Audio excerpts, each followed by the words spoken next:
அப்படிப்பட்ட முருகனவன் ரொம்ப ரொம்ப சின்னவனா சுவாமி.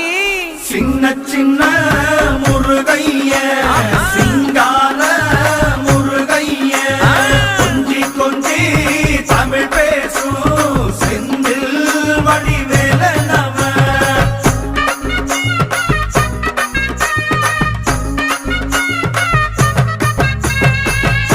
தமிழ் செல்வன் என்பார், சத்குணசீலன் என்பார், மயூர வாகனன் என்பார், மருதமலை ஆண்டவன் என்பார், சென்னிமலை சுவாமி என்பார், சிவன்மலை வேலா என்பார், ஞானபடி வேலன் என்பார், வேலாயுத சுவாமி என்பார், தேவாதி தேவன் என்பார், ஸ்கந்த குரு என்பார், அவ்வையிடம் ஆசி பெற்றவனாம், அப்பனுக்கே பாடம் சொன்னவனா, கார்த்திகை பெண்ணிடம்